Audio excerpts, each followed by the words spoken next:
Hello and welcome. This is the Insurance Pro Blog Podcast. This is episode 427. I am Brandon Roberts. And I am Brantley Whitley. You are listening to the internet's favorite podcast about life insurance. That's right. Yes. And banks. Yes. And you've run out of things to do. Well, I haven't run out of things. That kills that joke. Had I been listening more to what you were saying, that's great. Yeah, exactly. Great start. Story of my life. That's. I hear you talking, but all I hear is yada, yada, yada. Okay. I see. I'd ask you who says that more, but we shouldn't. Nope. We shouldn't go there. Shouldn't go there. On the off chance that those people listen, which is, I mean, I think we're safe. Near zero. Near zero, but not technically zero. It could happen. You never know. You never know. 13 years running hasn't happened yet, but could happen. Yep. All right. So infinite banking. We haven't talked about that in a while. I don't know how long it's been. It did a little bit. I think last time we did it, we were like, we're not talking about that anymore. Well, we've said that a lot. Well, yeah, I know. We've said that from time to time about certain subjects and certain people. And we've always, yeah, because someone brings something up usually, or has a different perspective. And so this is correct. And we have to ask an important question. Is it still relevant? Let's get the yes, right it's still relative. Is it still relevant in 2025? Infinite banking? Yes. Seems to be doing just fine. Yeah. I mean, I don't think it's any more or less relevant than it ever has been, but yeah. And the IBC Institute is chugging along. So we've got a fairly long and storied history with infinite banking, and a lot of people think that we don't like it, but realistically, we're pretty agnostic about it. Well, first of all, infinite banking is just a marketing. Yes, this is true. So to say we don't like it, it's like, well, we don't like marketing gimmicks, really, for selling life insurance, of which there are a host. Yes, there are many. But that's all infinite banking is. It's a marketing name. It's not an actual thing. No. I know a lot of people think it is, but it's not. This is true. Because you don't need anything specifically from the infinite banking organization to do infinite banking. Right. Like, you can literally own an old whole life policy you bought 30 years ago because somebody knocked at your door and said, hey, I want to sell you life insurance, and you were bored enough to let them in. And now that years have gone by and it's accumulated cash, you can do everything you need, you would want to do or could do or need to do, have to have. There's the words. In order to do infinite banking with that life insurance policy. Yep. Infinite banking really just exists to shine a light on some of the things that you can do with life insurance. Correct. But there's a lot of debate about whether or not someone should try to do it.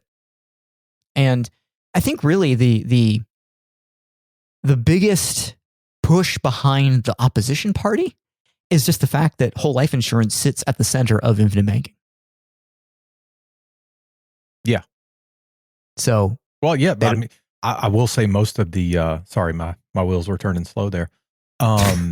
Most of the opposition that I hear or read, which admittedly hasn't been in the near recent time, it always revolves around the life insurance policy itself. No one ever, actually, most of the opposition, including the bald guy from Tennessee that likes to yell into a microphone, they never actually address the strategy itself. No. I don't know that they really understand it. Not that it's that hard to understand, but I think they hear whole life insurance and it's bad. Yep. Yeah. I very much agree. I think that really they have the same relationship with whole life insurance that Ken Fisher has with annuities.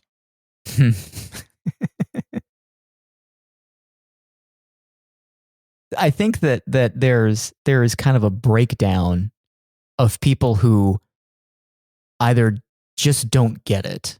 Yeah. Or just can't get past the life insurance side of it. Right.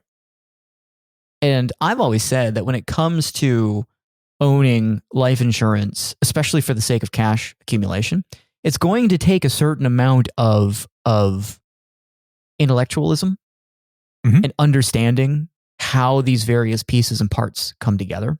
Yeah. In order to want to do it. Yep. And if you can't get over, and you can learn that. Yeah. I mean, that's learnable. The one part, the one skill that does not seem to be transferable and you kind of either have it or you don't, is some minimal level of mathematical aptitude. You're right. Because you got to understand some basic math for it to make sense logically. Okay. That's all. Do you want to elaborate more on that, or is that all you want to say? No, because I'm not trying to be patronizing or degrading to anyone.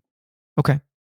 But if you're evaluating it with the same level of, let me rephrase.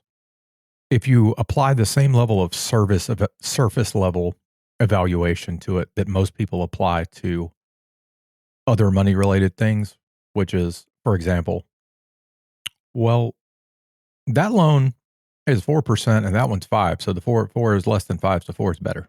Yep. Or they're looking at investment returns and they're like, well, that one's done 10% over 10 years and this one's done 8% over 10 years. So 10 is better than 8. So I want that 10%. Okay.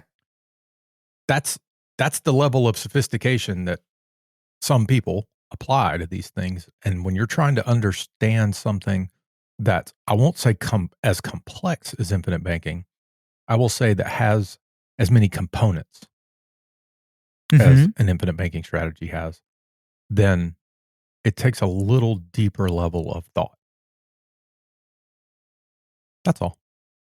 So, I mean, I think most people are capable of doing it. That's what I'm trying to, I'm throwing everyone a rope here. Yep. Like, I think most people are capable. It's just, are you willing to take the time?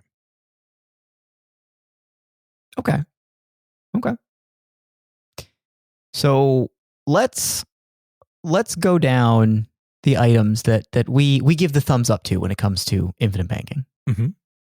Then we'll talk about some of the less ideal things, and then we'll talk about the absolute crazy, because there is some absolute crazy when it comes to infinite banking, both in the camps of people who love it and people who hate it. By the way. Yep. So we'll start with the good stuff. I just looked at the headings in our notes for the crazy, and I was like, "That's not what it says." I mean, I can say the word if you want me to. We're keeping it. We don't want the explicit tag. We're keeping it family friendly here. We can edit. We can edit and put the little beep in. So, at the core of infinite banking is the idea of owning life insurance. Now, very specifically, whole life insurance, and even more specifically, dividend paying, and more specifically, non-direct recognition dividend paying whole life insurance. Right. And look, there's lots of things that we could say about dividend recognition. Maybe we'll get into that on the crazy part. But when it comes to dividend paying whole life insurance being something that you buy and hold as an asset that accumulates in value, there are a few things, there may not be anything really, that you can do that's safer than that with a very respectable rate of return. Right. Like, it's a very, very, very safe way to build wealth. It just is. And it comes with a multitude of additional features and benefits, like death benefit, that ultimately can result in legacy. Mm-hmm. Whether you spend the money or not, if you do it right, there's going to be a death benefit left when you die. May not be a big one, but there's going to be one. Yep. Now, there's all kinds of people out there who want to get really, really raging about opportunity cost and higher rate of return and what you could do if you put the money in something else that theoretically has a higher rate of return. Mm-hmm. And nobody here, at least, is trying to argue that whole life insurance is going to do better than those other things. Right. You and I are not advocates for buying nothing but whole life insurance. Nope. we believe very strongly that people should own other assets and should take advantage of what those other assets bring to the table. Yep. The thing that we view, or the thing that we see with life insurance policies, is what they uniquely bring to the table. And infinite banking is one of those potential concepts. Yep, it is. Now, we have certainly met some people who have accumulated a lot of money in life insurance. We ourselves have been the people who put those policies in force for a number of people who have accumulated a lot of money in life insurance policies. Yep. We understand that not everybody's going to fall in love with the concept. And I'm not just talking about infinite banking. I'm talking about life insurance ownership. Yeah. But ultimately, advocating for the ownership of life insurance is a good thing in our eyes. So for that, we're very okay with what infinite banking has sought to accomplish to that end. Yes. Life insurance, cash value life insurance, has a wide array of tax features and benefits. And it's also an extremely liquid asset. And that, I think, is probably one of the most overlooked elements of what it strongly brings to the table. Right. You can get your hands on the cash very quickly. You can. And you don't have to worry about what's going on in the world that might make this a bad time to access that cash. I talk about this a lot, but I think it's hard for people to necessarily grasp until they have actually stared the situation in the face. When you own other assets that have fluctuating values and something happens and you need money, it becomes very, very difficult to sell those assets when you know they were worth more last week. Right. Because you're really worried that this may be the worst time possible to liquidate that. Yeah. And I'll take it one step further. It may not be something that's easy to sell. Correct. You might own something that is not nearly as liquidatable as simply owning stock in Apple, for example. Now we know that family heirloom artwork hanging on the wall, or a collector car, or your stamp collection. Yeah, a piece of real estate. Those things are. It's a toss-up. Could be super easy and simple, or it could take months. Yep. And there is absolutely an element to life insurance that allows you to accumulate cash, access the cash through a loan, and still benefit from the fact that the cash exists, despite the fact that you've got money in hand and you're spending it on something else. Right. That is true universally for cash value life insurance products. And that is the core principle behind infinite banking. Yep. That's all I was going to say. That's really the crux of the whole thing. It's this notion that you could just accumulate the cash in the bank and then take it all out and spend it on what you were planning on spending on. But the pushback from infinite banking, and even us, is, well, why would you give up what that could provide you when you could store it in life insurance and then take a loan and go do the same thing as far as what you were going to purchase, but also benefit from the fact that the cash existed to begin with? Yep. That is a way to squeeze out some more wealth for you. Yes. And it works. We've seen it work.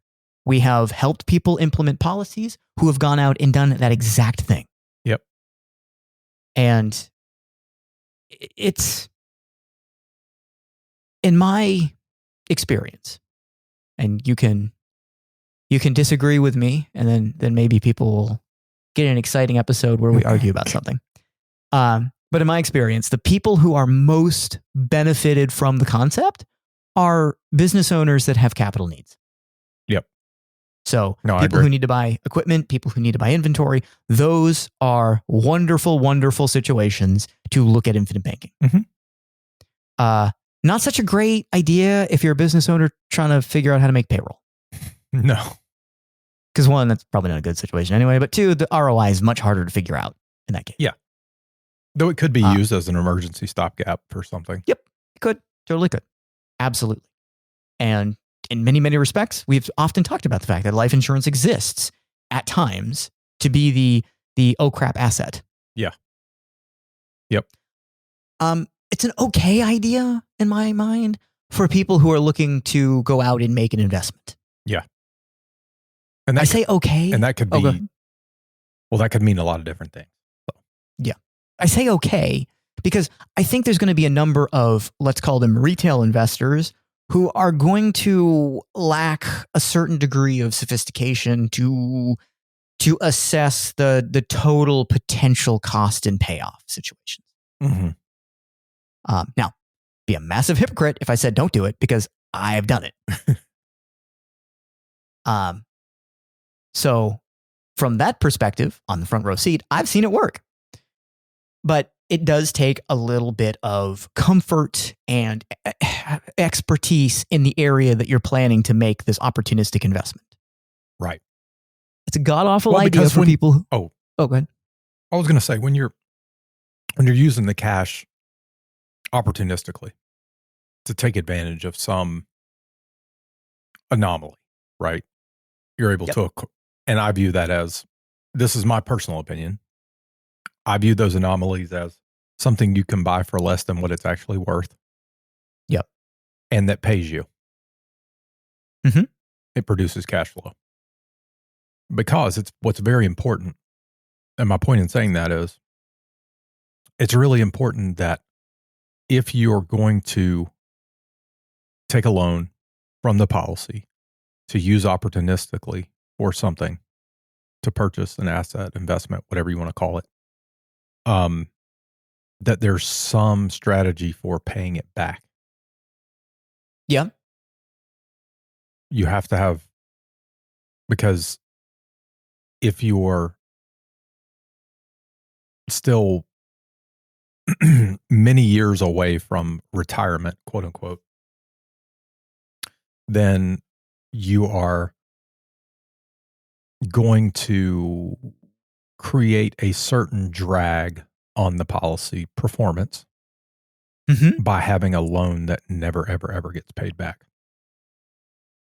Yep. And that happens, I should say, that is going to happen to people who are using the income as a supplemental retirement income when they retire as well, because most of those people are planning on never paying it back, right? Yep. However, at that stage, it doesn't matter as much anymore. It's not imperative anymore because the plan is to deplete it over time. Right. Right. Hopefully that made sense to everyone. Well, I think your issue is more the fact that, look, you go out and you try to make some sort of investment with this. Yep.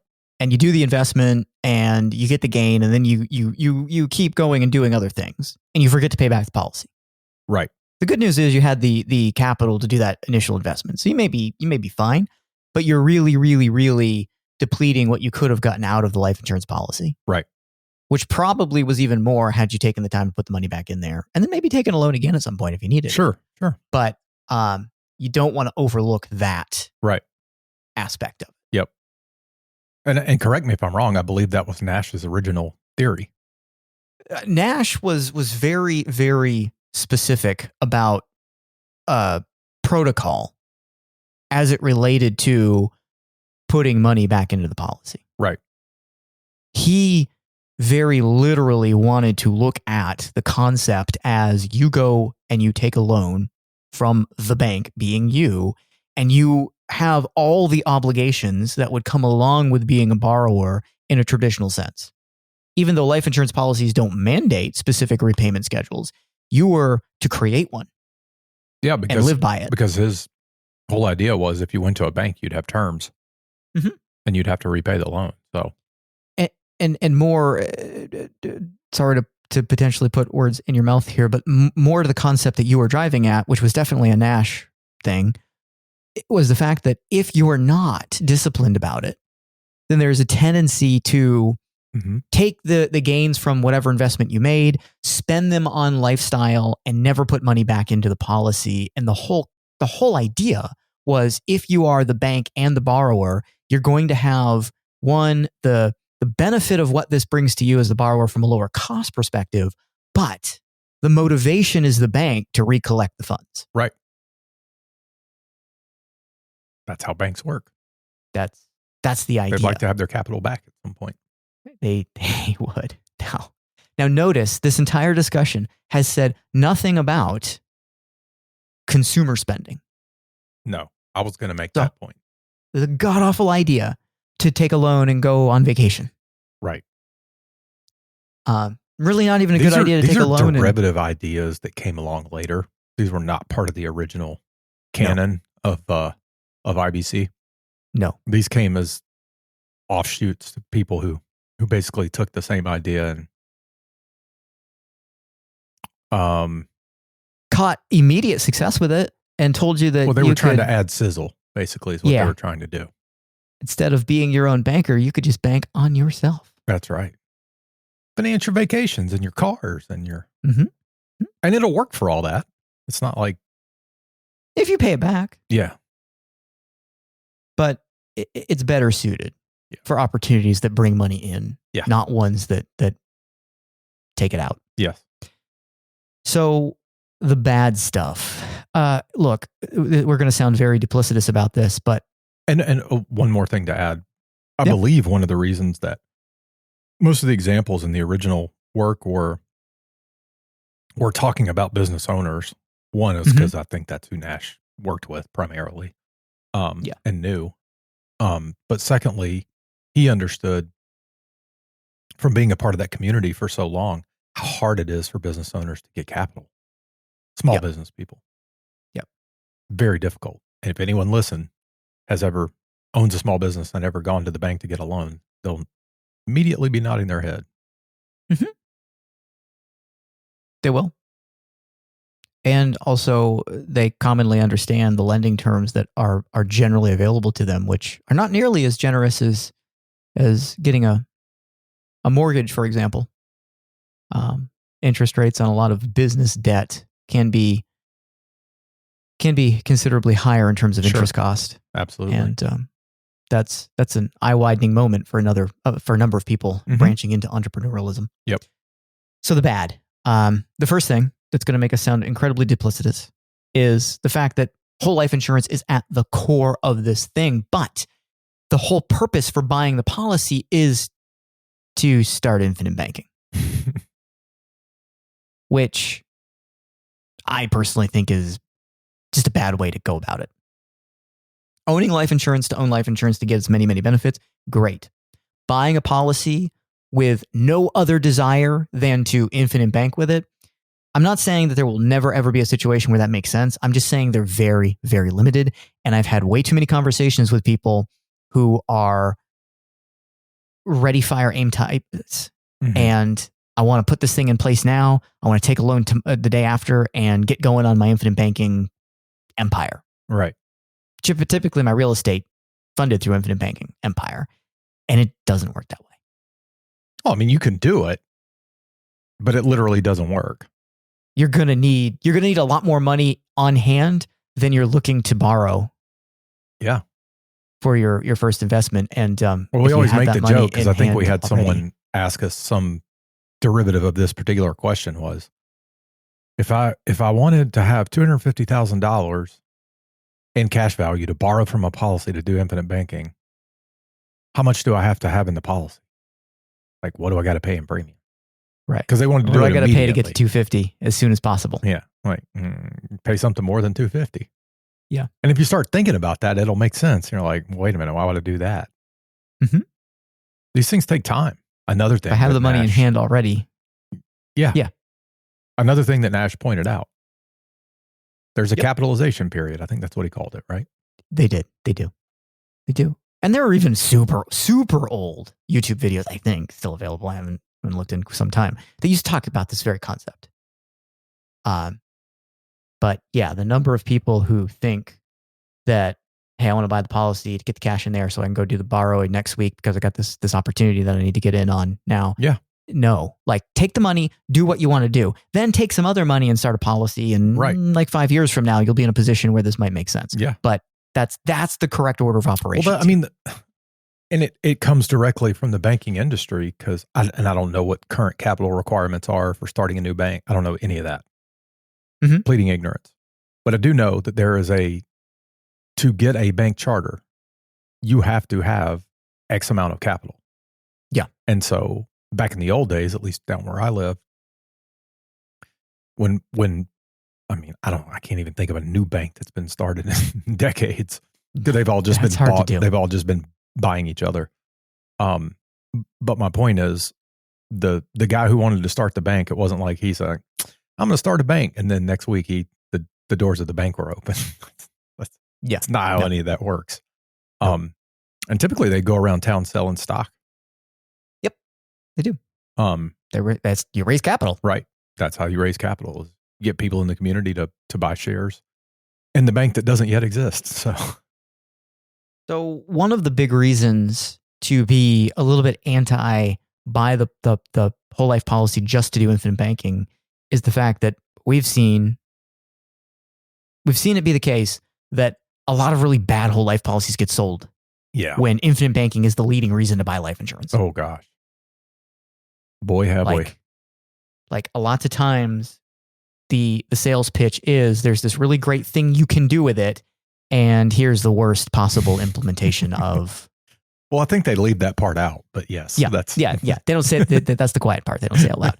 But that's the bad thing. Like, don't fall into the trap of, oh, this is a really good idea. I want to do this, and I want to go quickly because I want to get this thing going. That you end up with something that's not great for the sake of accumulating cash value, right, for the purpose of doing what you're trying to do in the first place. Yep.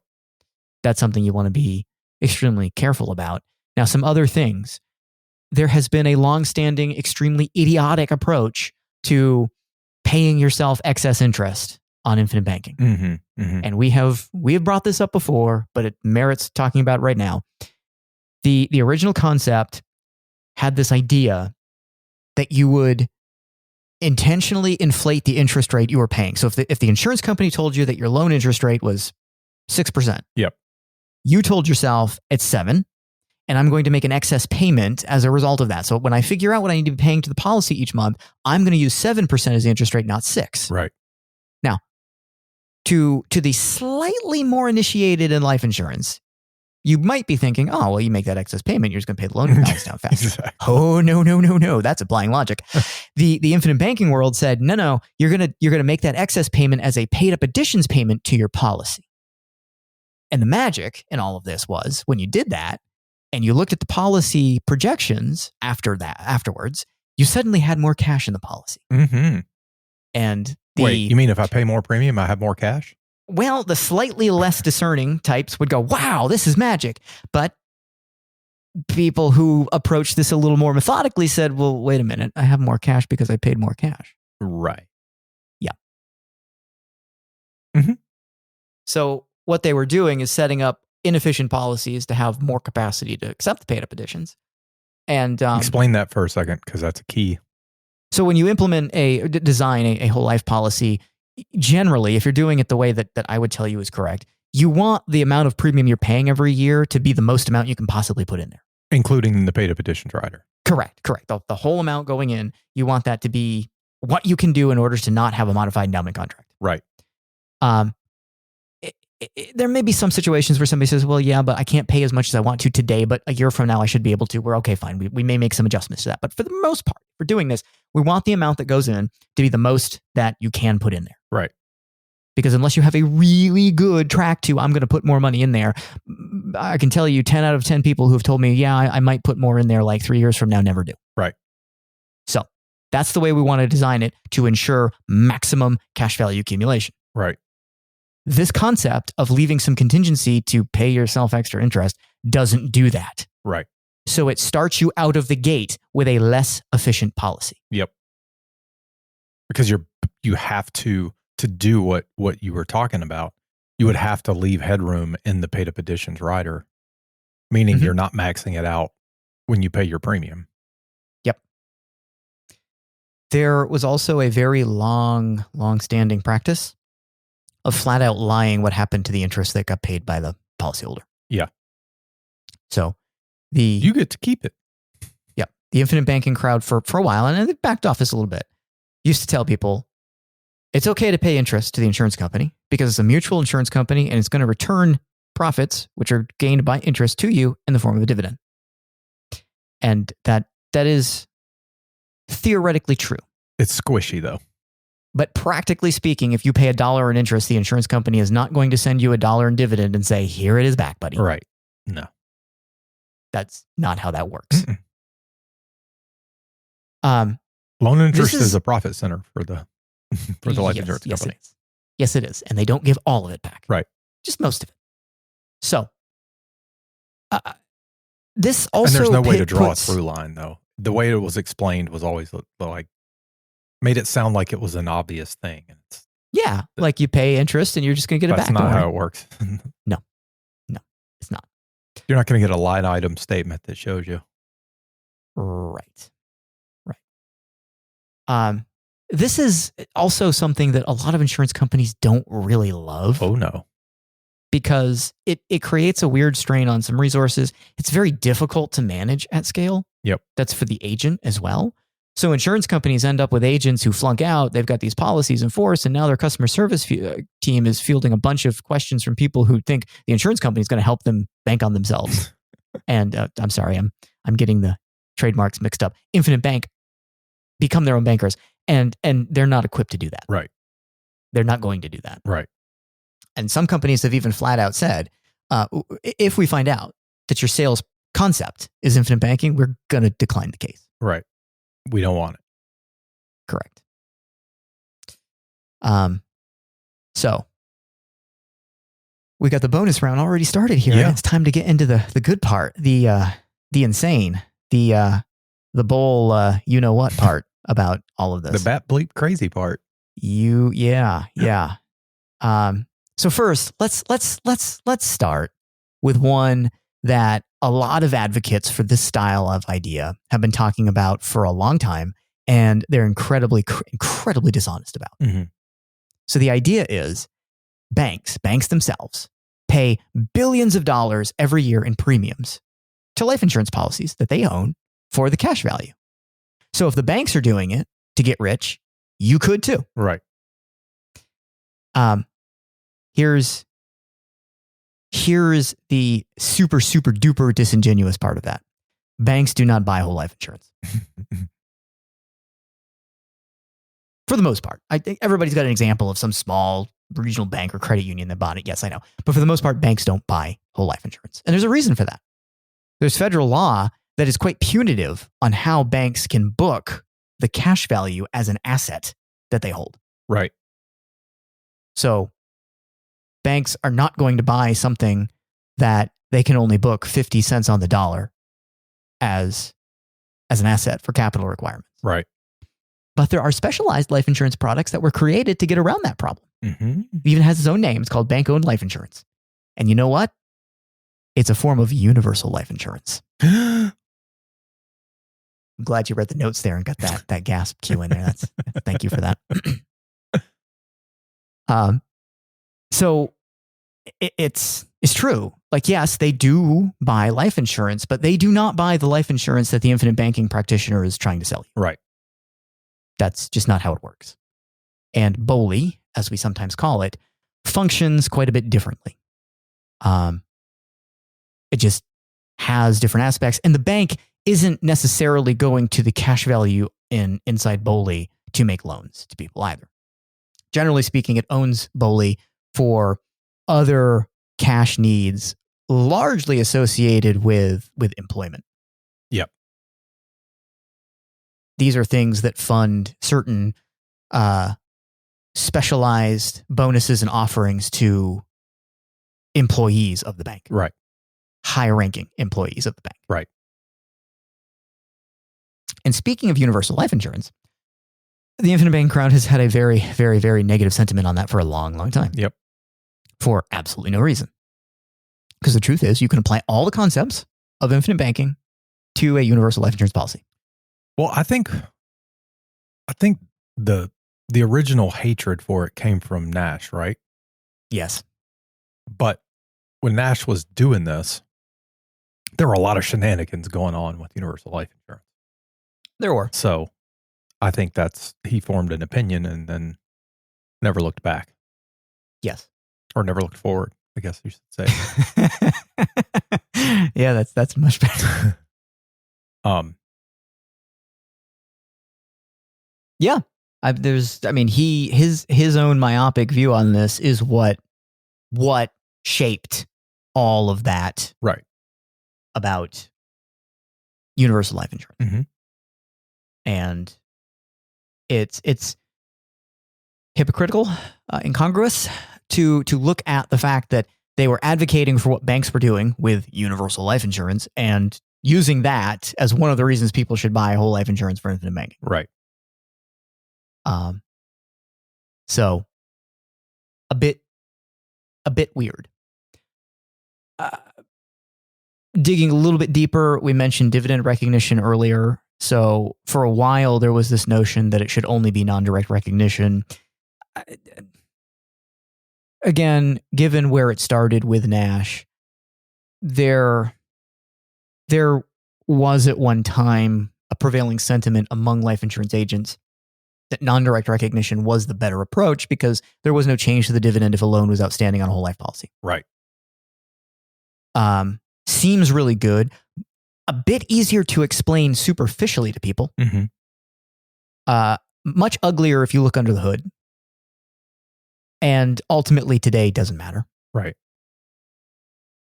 There are many other things that should be looked at when it comes to choosing a whole life policy beyond dividend recognition that will move the needle far more significantly in terms of what you can extract from value. Yep. That's because what we see a lot of times is people buying a policy because of its non-direct recognition feature, and we're looking at it going, you bought a suboptimal policy just because of that. Mm-hmm. And like any mathematical advantage that might have been gained, and I say might, you've lost with the fact that you bought something that was a turd. I don't know any other way to say that. Well, I guess we should just ask all those Ohio National life policy holders how that non-direct recognition worked out for them. Well, it doesn't matter if you don't get a dividend. So dividend doesn't change because there isn't one anymore. Or very little. I think there still are, but there's a little one. Okay, so some other things more on the opposition side here, and that's the idea that it's just life insurance is too complicated. Yep, just too much complexity to understand. There really isn't, honestly. Like it's funny to me. Every financial article written about whole life insurance comes down to complicated and fees. It's like you can't keep saying the same thing and think that you're winning the argument. I'm sorry. Like when you're faced with new evidence, and it's expensive. Right. Like when you're presented with new evidence that this is actually working for people and you constantly go, but it's complicated and there's fees. Like we're not having a conversation. Right. It doesn't have the pull that you think it does. Right. And it's not true. Life insurance is not any more complicated than many, many other styles of investments out there. Not them calling life insurance an investment. The regulators need to know that. Sorry. So it just has its own set of terminology and rules. And once you learn them, things aren't all that complicated. Right. The expenses of life insurance, by the way, are all fully disclosed, at least in net terms, because when you look at a proposal for life insurance, an illustration for life insurance, all of the expenses have been assumed. Right. So it's not like you can buy a whole life policy and find out a year later, oh yeah, that's right too. There's these fees that you have to pay that now get deducted. No. All of that is assumed. Yep. From the outset.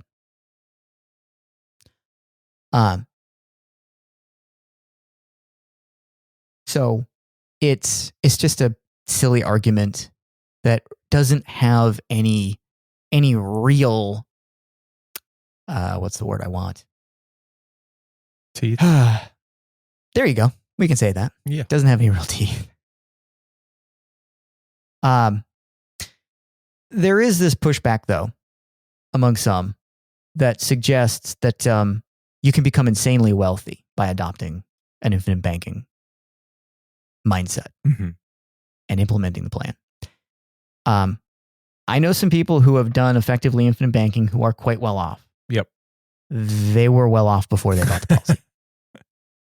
It didn't make them rich? Come on. No. I mean, we could argue it made them richer, but they were already doing fine. Yep. And I don't know anybody who was struggling financially who suddenly became fabulously wealthy because they started infinite banking. Nope. That's not what I haven't run into them life yet. Insurance, maybe they're out there. That's not what life insurance does, period. Right. You can't buy a life insurance policy and expect to become magically wealthy. No. And life insurance is not the secret of the super rich. If you already know about it, it's not a secret. Right. But it's just not. Like, look, there are wealthy people who own life insurance. There are wealthy people who have owned zero life insurance their entire life. I mean, you could argue our effectiveness, but we have been on the internet talking about it for over 13 years. So I don't know. I mean, we're not trying to keep it a secret. Now, Yep. No. how effective we are is that's a different argument. We're not trying to keep life insurance a secret. We're just trying to keep our existence a secret. That's all. Yeah. We only want to hear from people who have already bought one. Someone else. Look, there's stories about like big names, the JCPenney stories, things like that. People who have taken loans from a life insurance policy to start their business and it took off. I'm going to argue that I don't think the line to success is quite as linear or as short as you think it is. Right. It wasn't took the loan, became fabulously wealthy. We're skipping some parts here. It's just not the way it works. Yeah. Life insurance is a great asset holder. It is not a fantastic asset creator or grower, I guess. Right. So it houses what you have accomplished quite well and conservatively. And it is a way to modestly grow wealth if you save it year over year, for sure. Mm-hmm. But it is not going to be a 25xer of initial premium. No. It isn't. And it's not going to work that way. And there are no super secret back office dark corner secrets about how life insurance will ultimately make you unbelievably wealthy. It just doesn't exist. Right. I mean, the people who we've seen accumulate the most in whole life insurance specifically had a really complicated strategy. And that was, let me ask a lot of questions to understand it, decide what I can afford, and then every year pay the premium. Yep. They don't actually do anything with it other than pay the premium. For almost all of them, it is by no means the largest asset holding they have. Right. I can think of one, maybe two people that we have worked with personally for whom cash value life insurance represents a big piece of their overall net worth. They're in small numbers. And that was done so consciously by those people. Yes, it was. It was intentional. Yep. Okay. Let's end on a high note, shall we? Okay. It's only advocated for because insurance agents want to make commissions. Okay. All right. That's it. See you next week. I mean, no. That's what all insurance agents want to do, by the way. People work for money. This is not a new concept. Nor is it evil. No, it's not. I don't know if you know this, Brandon, but just because someone's selling something doesn't mean you have to buy it. No. I mean, look, if you don't like the idea that people get paid, then don't do it. And that's your own baggage. Yeah. But that's a whole nother podcast. That's our personal development podcast that we got to start. Like, what is wrong with you that you have a problem with other people making money? Remember years ago, we had a guy reach out to us who wanted to buy, it was a life insurance policy for a long-term care rider. Because he knew he had this was a glaring deficiency in his financial plan. He needed to buy long-term care insurance. He had kind of figured out on his own that probably the cheapest way to cover what he felt was the need was to buy life insurance products with the long-term care rider on. I'm not talking about accelerated death benefits, long-term care riders here. Yeah. And so he reached out to us and we're like, yeah, not a problem. We can show you the cheapest way to do this. Right. But he had a pretty big long-term care need. Yep. So this was going to be like tens of thousands of dollars premium. Yep. Every year. And he flat out told us that he didn't want to buy the policy because he thought we'd make too much money for too little work. And the only response to that was, okay. Good luck on your journey, my friend. Yes, insurance agents make money. They do. And insurance agents are motivated to talk about all the great things about life insurance to make money. That's what a lot of people do. Yeah. There are countless people I'm sure you have seen as you've gone to work or wherever it is you went today that you passed by who are doing what they're doing because of the paycheck. Yeah. But I have all the confidence in the world and have no need to make any apologies in my mind, because I also know that how we treat people, and that is, if we think that this is not a good idea for them, we will absolutely tell them. Yep. And we have dozens and dozens of times. This is a great idea. That's this not is just met with not, as much. This is just not for you. Yep. And sometimes that's not met with the gratitude that we expected it to be. No. Nope. But that's the way it works. Yep. So look, the commission thing is kind of like the complexity and the fees thing. Like, people get paid to do work. Get over it. And sometimes, and by your assessment from where you are, they got paid too much to do it. Okay. There are examples of that everywhere. Yep. And it's not just exclusive to insurance or anything that touches the finance industry. Right. So ultimately, infinite banking is an element of owning cash value life insurance. It's not exclusive to whole life insurance. You can take a loan against a life insurance policy and continue to benefit from the fact that you have cash value in the policy. And you can take that money and you can effectively double dip. You can go do other things with the money. We're going to strongly advocate it be some sort of investment where you expect there to be a rate of return in excess of what it costs you to take the money out of the policy. So you can gain from the investment and you can gain from the cash that sits in the policy. That is the only trick, secret, if you will, of the entire concept. But it's not a super exclusive form of life insurance. You can do it with any form of cash value life insurance. We would tell you that you kind of want to always be focused on maximizing the cash accumulation of a policy relative to the premium that you pay. Right. That's a good idea. Mm-hmm. But that's not a special infinite banking policy. That's just a good whole life policy or a good index universal life insurance policy. Right. That's it. There's nothing more to infinite banking beyond that. Now, there is some refinements that the IBC crowd puts on it for things like paying yourself excess interest or things like that. And the way that you go about that could differ. But ultimately, understand that life insurance comes with a quirk that allows you to take a loan from the policy, do with the money whatever you want, and continue to grow cash inside the policy as if you had not taken it out. And that's something you cannot do with other assets without pledging it as collateral to some sort of lending arm, and then having some consequences about repayment schedules that do not exist in the same fashion on the life insurance side. Yep. And the underlying asset with life insurance has a guaranteed to near guaranteed element to continue to grow. Those other assets simply will not bring that to the table. Okay. It's always fun when we spend 40 minutes talking about something and we summarize it 2 minutes. There you go. Anyway, that's all I have to say about that today. So I am Brandon And Roberts. I am Brantley Whitley. And we will see you next week.